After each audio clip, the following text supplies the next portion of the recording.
에덴 동산에서 아담과 하와가 먹은 그 열매, 사과가 아닙니다. 성경 66권 어디에도 사과라는 단어는 나오지 않아요. 교회 수십 년 다니시면서 당연히 사과라고 생각하셨죠? 저도 그랬어요. 아니, 대부분의 기독교인들이 다 그렇게 알고 있었어요. 그런데 성경 원문을 찬찬히 들여다보니 우리가 오랫동안 성경이라고 믿어왔던 것 중에 사실은 성경에 없는 것들이 꽤 많더라고요. 신앙생활 수십 년인데 이런 게 있었나 싶어서 저도 한동안 말을 잃었어요. 놀라운 건요, 이걸 알고 나면 성경이 훼손되는 게 아니라 오히려 하나님의 뜻이 더 깊고 아름다워 보인다는 거예요. 원래 말씀이 무엇이었는지를 알면 우리가 몰랐던 하나님의 마음이 하나씩 드러나거든요. 성경학자들도 이 부분을 깊이 연구하면서 아, 원래 이런 뜻이었구나 하고 감탄했다고 해요. 오늘 그 이야기를 하나씩 풀어드리려고 합니다. 오늘 이 영상을 끝까지 들으시면 아, 성경이 이런 뜻이었구나 하시면서 마음이 환해지실 거예요. 성경을 더 정확하게 아는 것이 곧 하나님을 더 깊이 사랑하는 길이니까요. 저와 함께 이 귀한 시간을 나눠보시지요. 진리가 너희를 자유롭게 하리라. 먼저 한 가지 꼭 말씀드리고 싶은 게 있어요. 오늘 제가 나누는 이야기는 성경이 틀렸다는 게 절대 아닙니다. 오히려 성경 원문을 보면 우리가 알던 것보다 하나님의 뜻이 더 깊고 아름답다는 것을 발견하게 돼요. 성경 말씀을 더 정확하게, 더 깊이 사랑하기 위해서 오늘 이 시간을 마련했습니다. 이 말씀을 먼저 드리는 이유가 있어요. 혹시라도 내가 오래 믿어온 게 틀렸나 하는 불안함이 드실까 봐서요. 전혀 그렇지 않아요. 성경은 변함없이 하나님의 말씀이에요. 다만 번역 과정에서 또 전해지는 과정에서 원래 의미가 살짝 달라진 부분이 있는 거지요. 그 원래 의미를 찾아가는 여정이 오늘의 시간이에요. 얼마 전에 한 권사님이 이런 말씀을 하시더라고요. 나이 들어서도 성경 읽으면 새로운 게 나와요. 수십 년 읽었는데 어떻게 매번 새로울 수 있을까요? 이분이 80이 넘으셨는데 성경 완독을 17번이나 하신 분이에요. 그런데도 여전히 새롭다고 하세요. 그 말씀이 참 마음에 남았어요. 맞아요. 성경은 읽을수록 깊어지는 책이에요. 우리가 오늘 함께 나눌 이야기도 그런 거예요. 더 깊이 알면 더 깊이 감동받게 되는 성경의 세계입니다. C.S. 루이스가 이런 말을 했어요.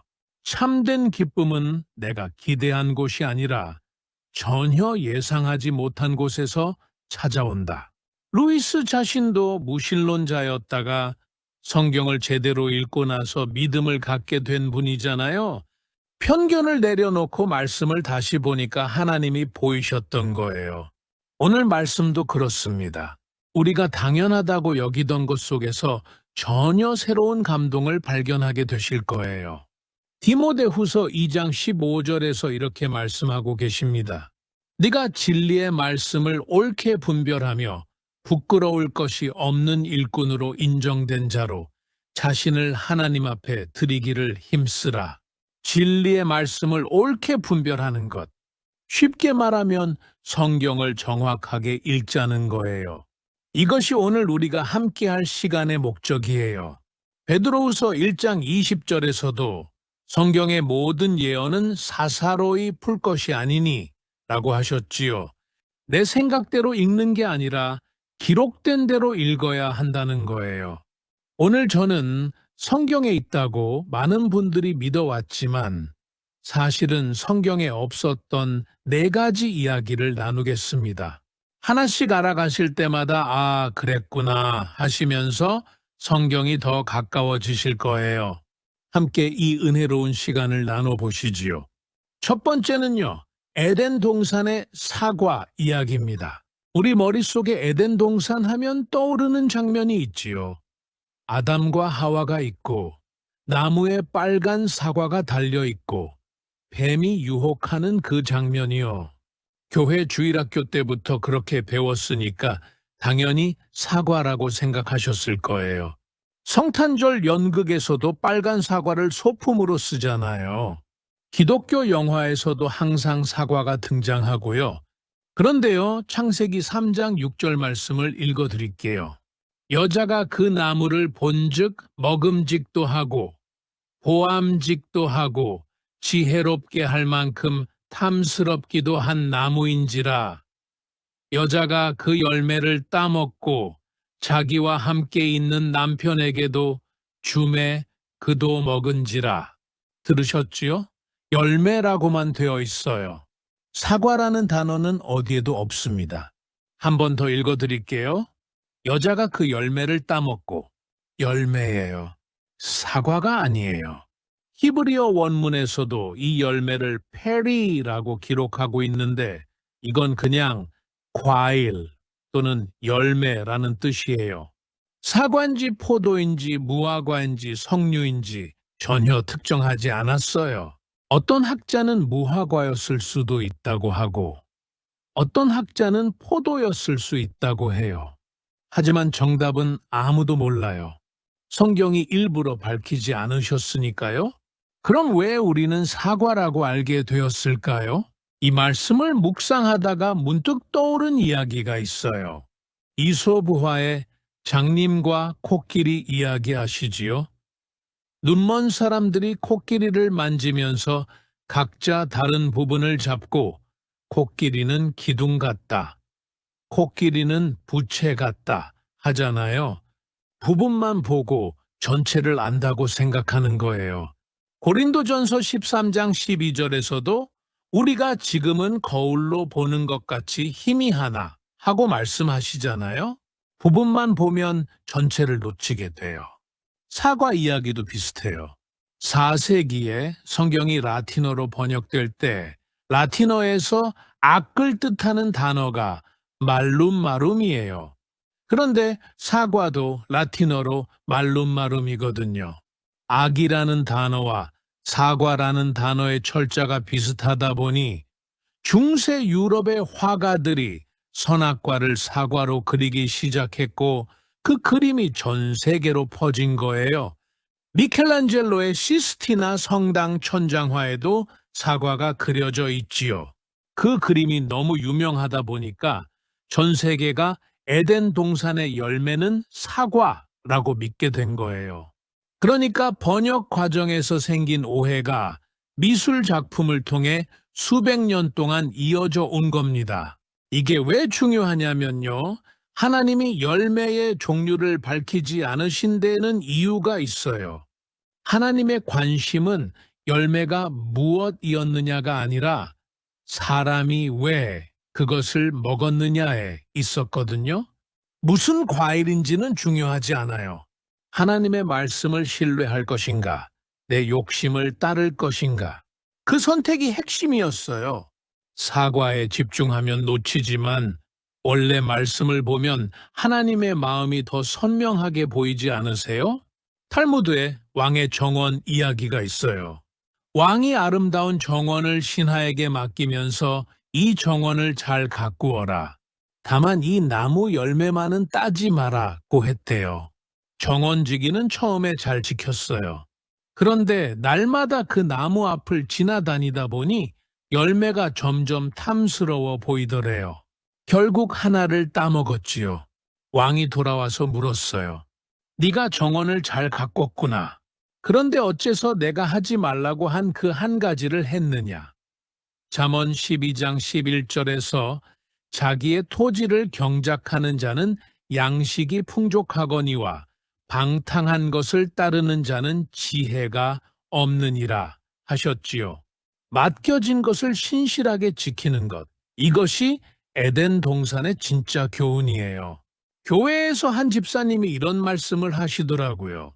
나는 평생 사과를 볼 때마다 죄가 생각났는데 원래 말씀을 알고 나니까 하나님이 정말 하고 싶으셨던 이야기가 뭔지 이제야 보여요.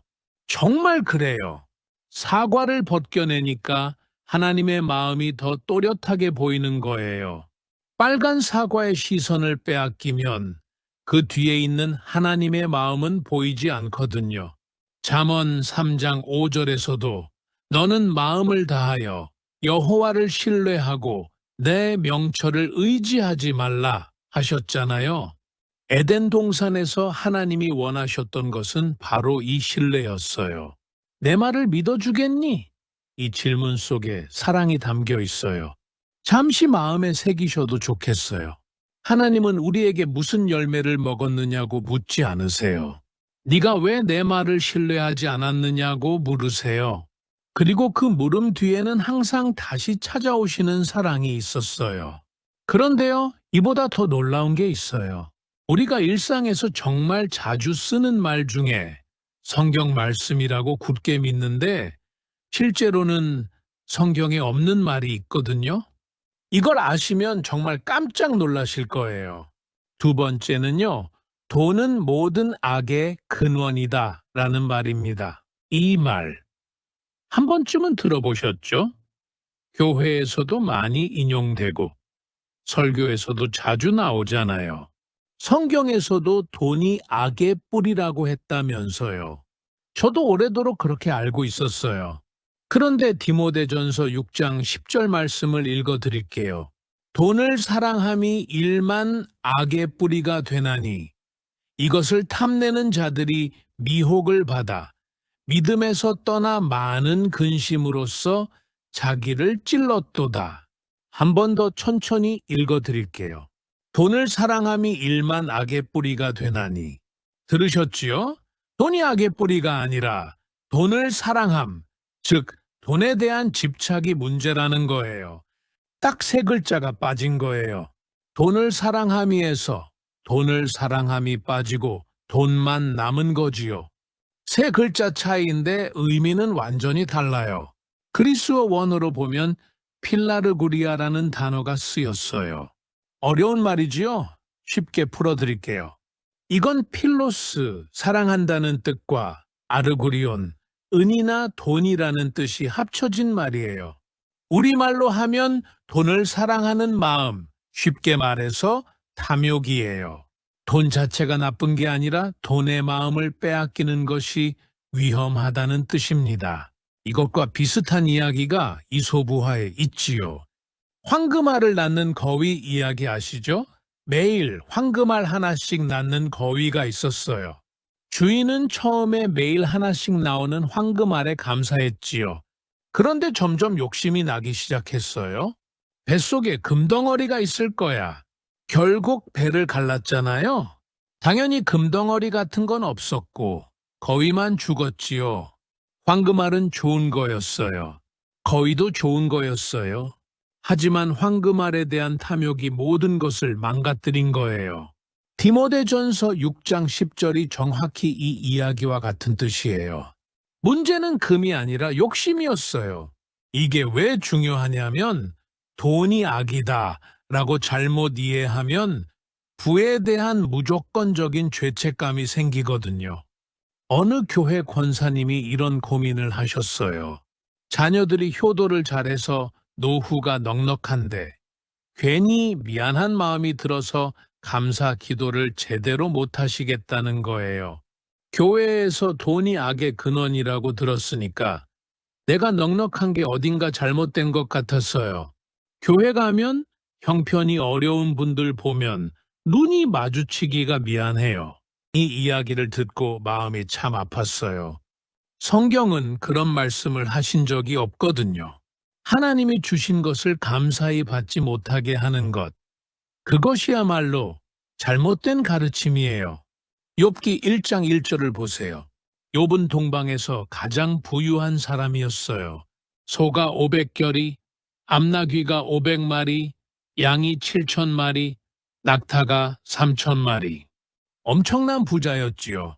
그런데 성경은 욥을 순전하고 정직하여 하나님을 경외하며 악에서 떠난 자라고 기록하고 있어요. 부자인데 의로운 사람이었어요. 아브라함도 굉장히 부유했지요. 하나님은 부 자체를 죄라고 하신 적이 없으세요. 전도서 5장 19절에서 이렇게 말씀하세요. 어떤 사람에게든지 하나님이 재물과 부요를 그에게 주사 능히 누리게 하시며 자기의 몫을 받아 수고함으로 즐거워하게 하신 것은 하나님의 선물이니라. 한 번 더 읽어드릴게요. 하나님의 선물이니라. 들으셨지요? 하나님이 주신 것을 감사히 누리는 것, 이것은 죄가 아니라 선물이에요.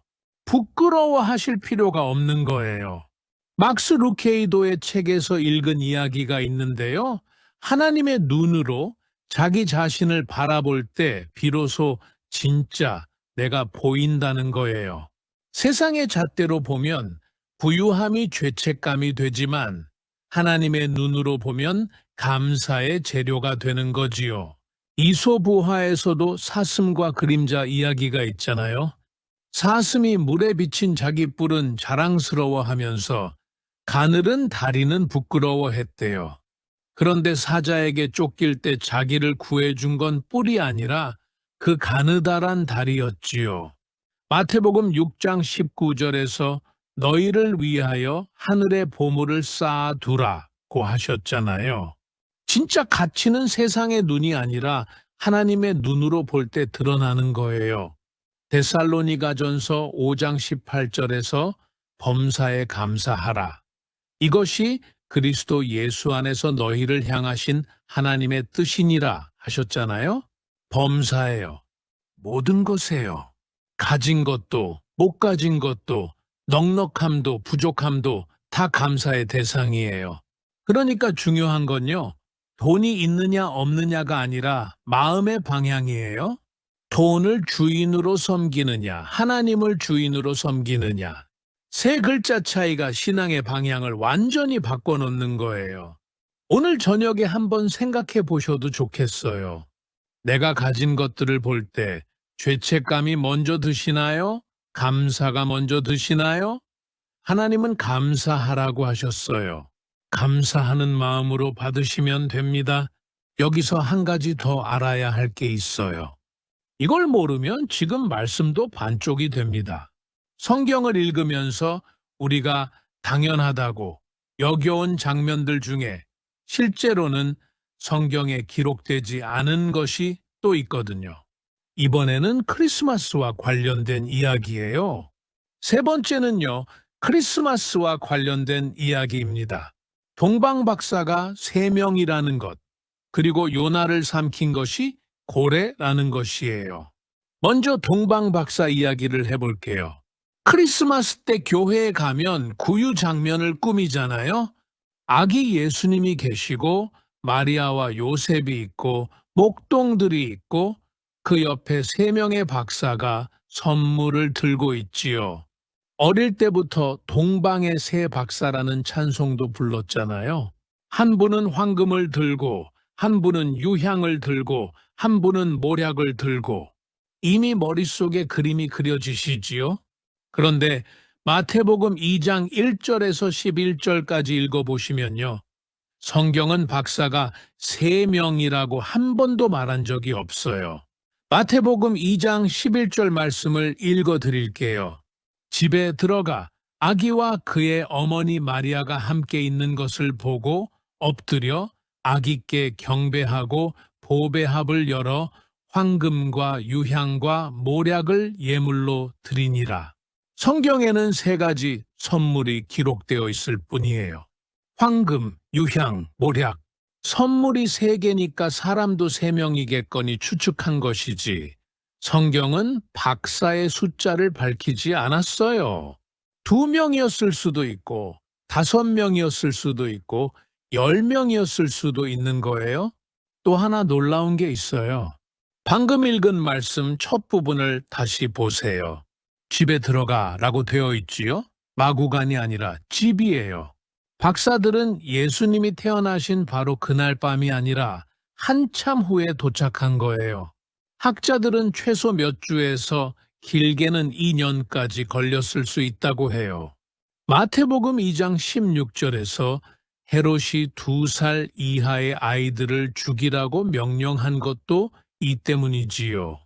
그러니까 우리가 크리스마스 장식에서 보는 구유 옆에 박사 모습은 실제 성경 기록과는 좀 다른 거예요. 탈무드에 깨진 항아리 이야기가 있어요. 어느 사람이 물을 길어 나르는데 항아리 하나에 금이가 있어서 물이 조금씩 새어 나왔대요. 완벽한 항아리는 물을 가득 채워왔고 깨진 항아리는 항상 반만 채워서 왔지요. 깨진 항아리가 부끄러워하자 주인이 말했어요. 네가 물을 흘린 길가를 봐라. 놀랍게도 금이 간 틈새로 흘러나온 물 덕분에 길가에 꽃이 가득 피어 있었어요. 고린도후서 4장 7절에서 우리가 이 보배를 질그릇에 가졌으니라고 했잖아요.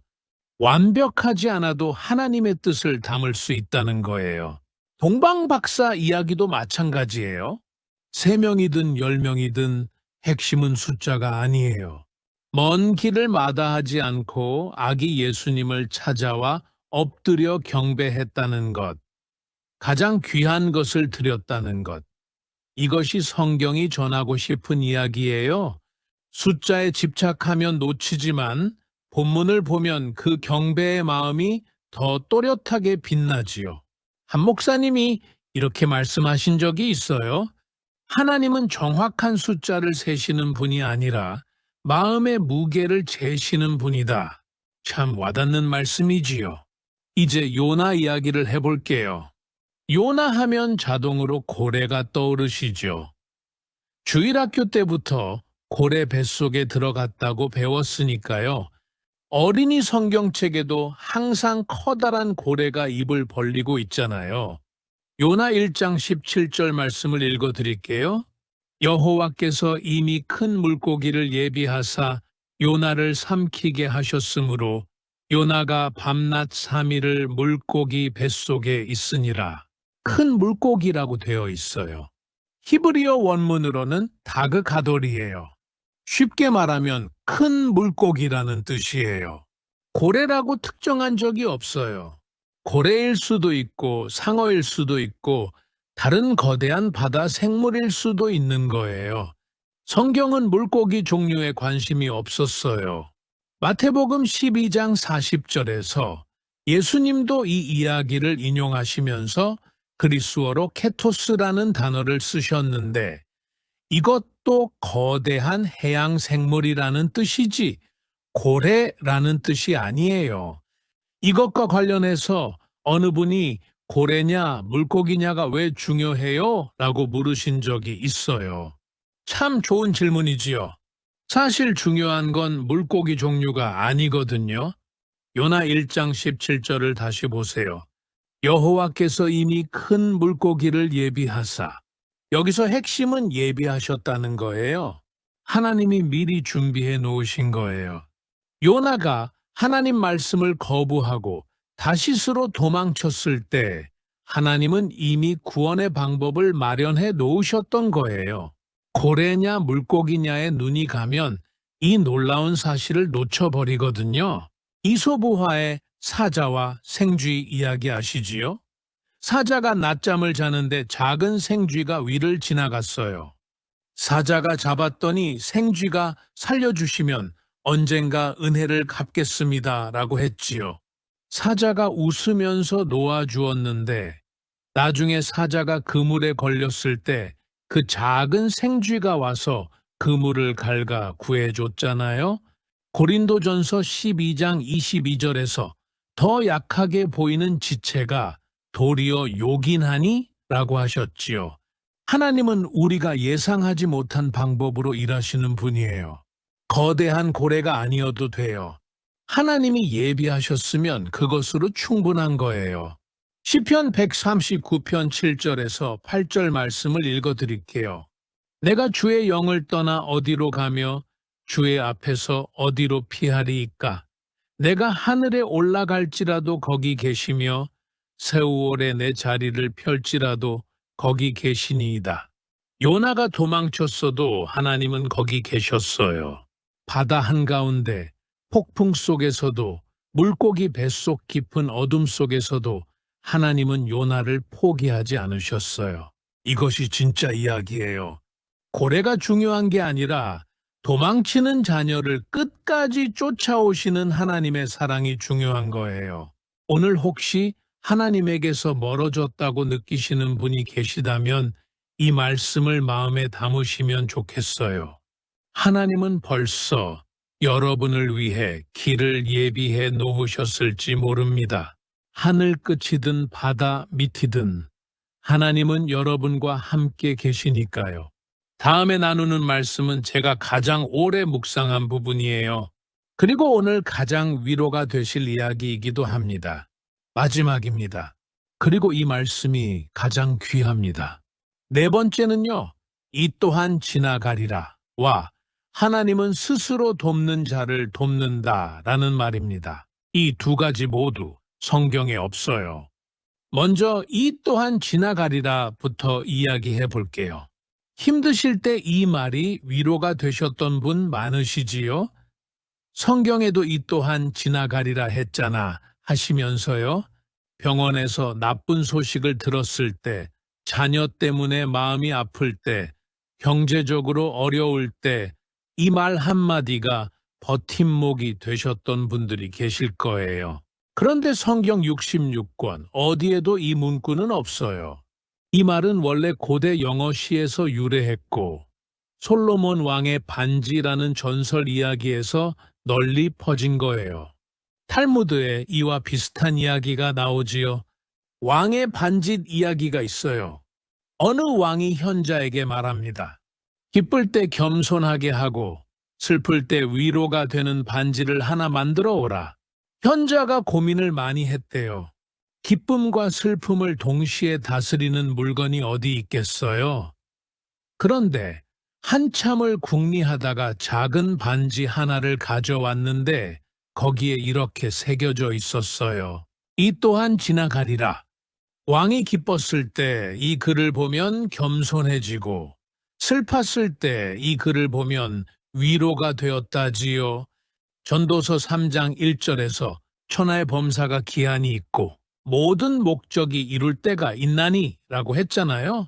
시간에 대한 지혜는 성경에도 있어요. 하지만 이 또한 지나가리라 라는 정확한 문구는 성경에 없는 거예요. 그러면 성경은 고난에 대해 뭐라고 하실까요? 여기서 마음이 뜨거워지실 거예요. 시편 34편 18절을 읽어 드릴게요. 여호와는 마음이 상한 자에게 가까이 하시고 중심에 통회하는 자를 구원하시는도다.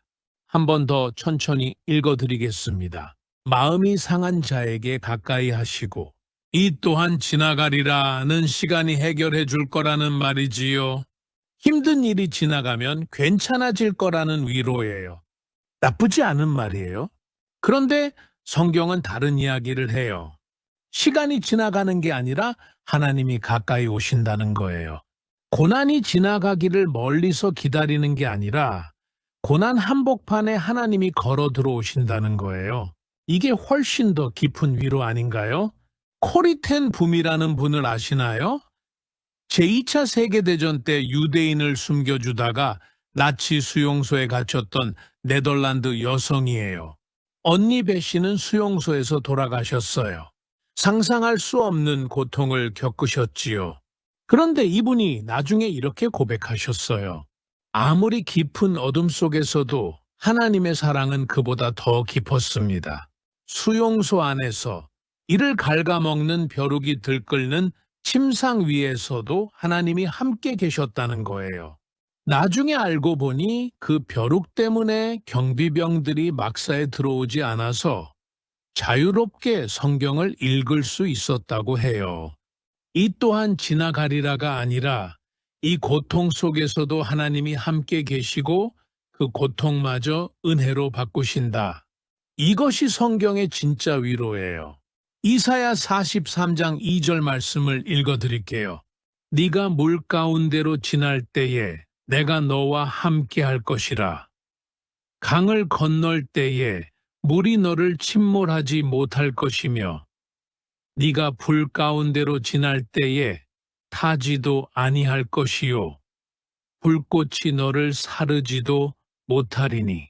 들으셨지요? 물이 없어지는 게 아니에요. 불이 꺼지는 게 아니에요. 물 가운데로 지날 때 함께 하신다는 거예요.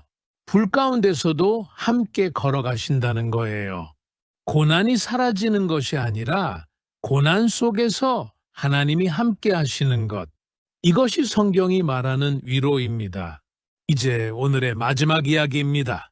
그리고 이것이 오늘 나눈 모든 이야기의 결론이기도 해요. 하나님은 스스로 돕는 자를 돕는다. 이 말 정말 많이 들어보셨지요? 어렸을 때부터 귀에 못이 박히도록 들어오셨을 거예요. 미국에서 조사한 바에 따르면 기독교인의 75% 이상이 이 말이 성경에 있다고 믿었어요.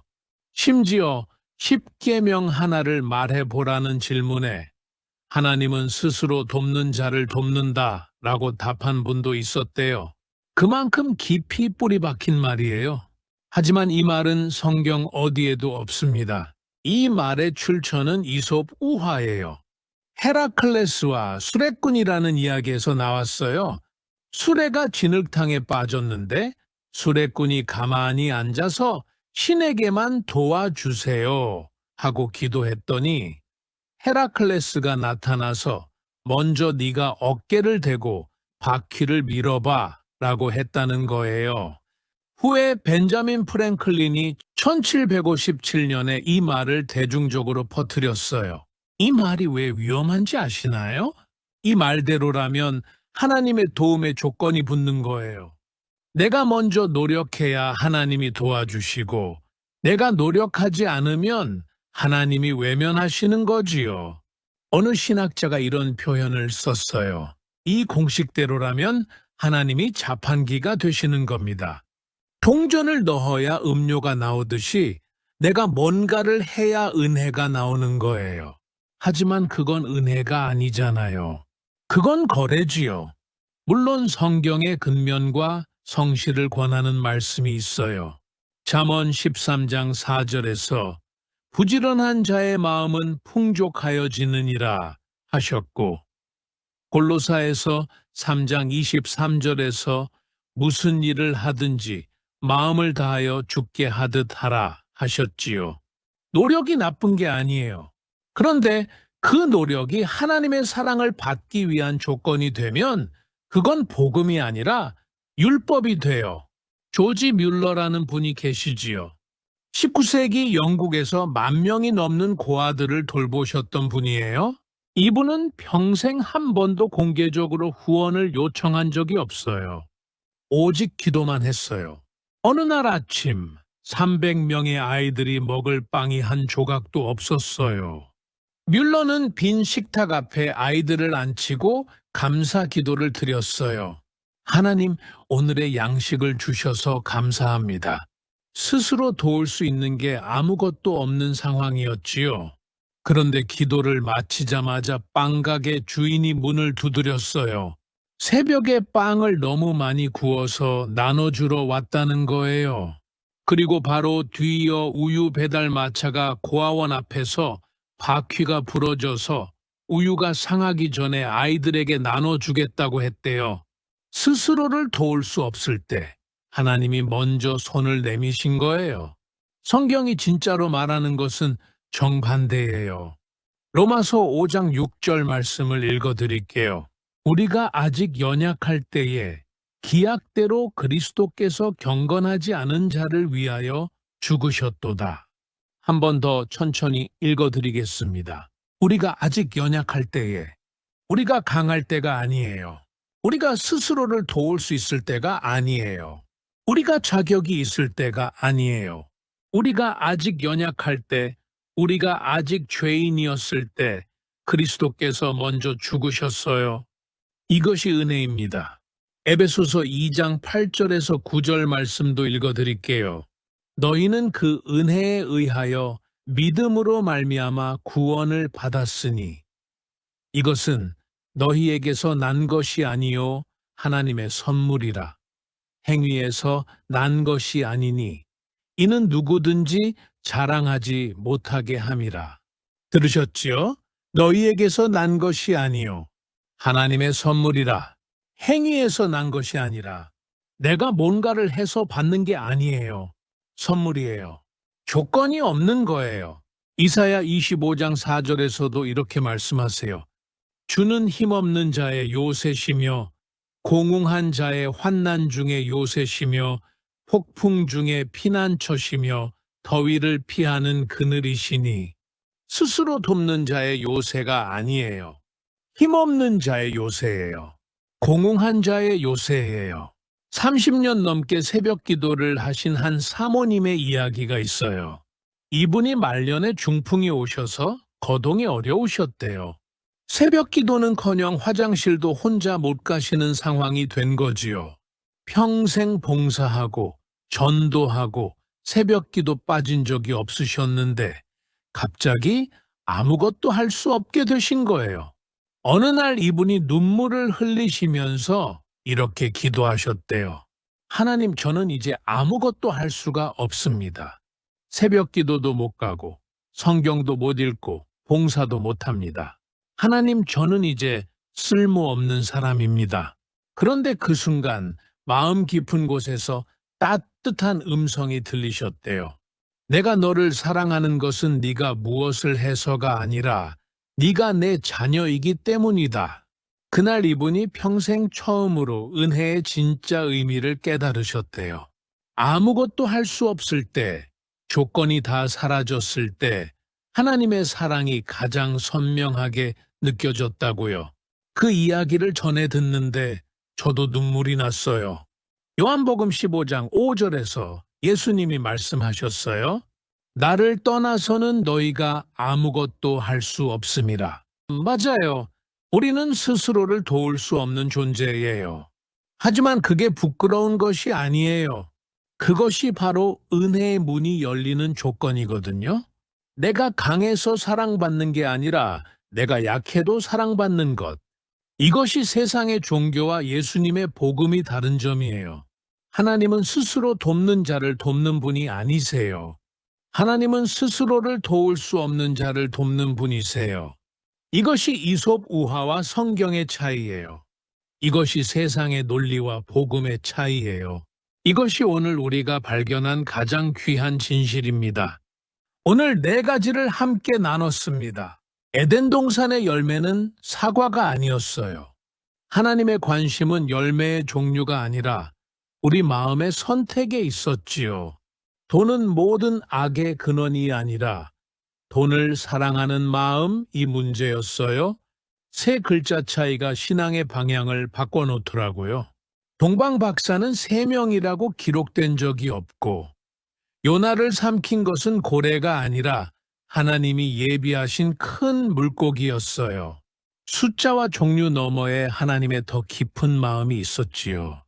이 또한 지나가리라는 성경이 아니라 전설에서 온 말이었어요. 성경은 고난이 지나가리라가 아니라 고난 한복판에 하나님이 함께 계신다고 말씀하세요. 그리고 하나님은 스스로 돕는 자를 돕는다. 는 성경이 아니라 이솝 우화에서 온 말이었어요. 성경은 정반대로 스스로를 도울 수 없는 자를 먼저 찾아오시는 하나님의 은혜를 노래하고 있었습니다. 이 모든 이야기를 관통하는 진리가 있어요. 성경에 없는 말을 믿었다고 해서 여러분의 신앙이 잘못된 것이 아닙니다. 오히려 오늘 이것을 알게 되신 것 자체가 하나님의 은혜예요. 성경을 더 정확하게 알수록 하나님의 사랑은 더 깊어지거든요. 오늘 우리가 한 것은 성경을 부수는 게 아니라 성경을 더 깊이 들여다본 거예요. 그리고 들여다볼수록 하나님의 마음이 더 아름답게 보이더라고요. 존 뉴턴이라는 분이 계시지요. 노예 무역선의 선장이었던 분이에요. 수천 명의 아프리카 사람들을 사고 팔았던 인간으로서 할 수 있는 가장 끔찍한 일을 했던 사람이에요. 스스로를 도울 수 없었어요. 스스로를 구할 수도 없었어요. 그런데 하나님이 먼저 찾아오셨어요. 폭풍우 치는 바다 위에서 배가 부서지기 직전에 뉴턴은 처음으로 하나님을 불렀어요. 그리고 하나님은 응답하셨어요. 자격이 없는 자에게 은혜를 부으신 거예요. 그 은혜에 감동해서 쓴 찬송이 바로 Amazing Grace예요. 나 같은 죄인 살리신 주 은혜 놀라워. 스스로를 구할 수 없는 자를 구원하신 놀라운 은혜. 이것이 성경의 핵심 메시지입니다. 잠시 눈을 감고 생각해 보셔도 좋습니다. 내가 아무것도 할 수 없을 때에도 하나님은 나를 사랑하신다. 내가 연약할 때에도 하나님은 나를 포기하지 않으신다. 내가 스스로를 도울 수 없을 때, 그때 하나님의 손이 가장 먼저 닿는다. 이것이 오늘 우리가 발견한 성경의 진짜 모습이에요. 이번 주에 딱 한 가지만 해보시면 어떨까요? 성경을 읽으실 때 익숙한 구절이 나오면 한 번 멈추고 원래 말씀이 무엇이었을까? 천천히 생각해 보시는 거예요. 그 한 번의 멈춤이 성경을 완전히 새롭게 만들어 줄 거예요. 수십 년 읽어 오셨어도 아직 발견하지 못한 보석이 곳곳에 숨어 있을 거예요. 마지막으로 시편 119편 105절 말씀을 읽어 드리겠습니다. 주의 말씀은 내 발의 등이요 내 길의 빛이니이다. 하나님의 말씀은 변함없이 우리 길을 비추는 빛이에요. 오늘 그 빛을 조금 더 가까이에서 보게 되셨기를 바랍니다. 오늘 말씀이 은혜가 되셨다면 댓글로 마음을 나눠주시면 감사하겠습니다. 아직 구독하지 않으신 분은 구독과 알림 설정도 부탁드립니다. 이 영상이 필요한 분께 전해주시면 큰 힘이 됩니다. 함께 기도하겠습니다. 사랑의 하나님 아버지, 오늘 말씀을 통해 성경의 더 깊은 뜻을 보게 하셔서 감사합니다. 우리가 오래도록 잘못 알고 있었던 것들이 있었지만 그것을 알게 해 주신 것 또한 하나님의 은혜임을 고백합니다. 하나님, 우리가 오늘 깨달은 것처럼 하나님은 스스로 돕는 자를 도우시는 분이 아니라 스스로를 도울 수 없는 우리를 먼저 찾아오시는 분이십니다. 우리가 연약할 때에도, 외로울 때에도, 힘들 때에도 하나님의 사랑은 변함이 없음을 믿습니다. 오늘 이 영상을 들으신 모든 분의 마음에 하나님의 깊은 위로와 평안이 가득하시기를 기도합니다. 아픈 곳에 치유의 손길을, 외로운 곳에 따뜻한 동행을, 걱정되는 곳에 믿음의 평안을 부어주시옵소서.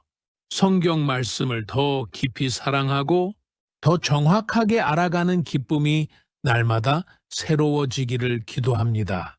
예수님의 이름으로 기도드립니다. 아멘.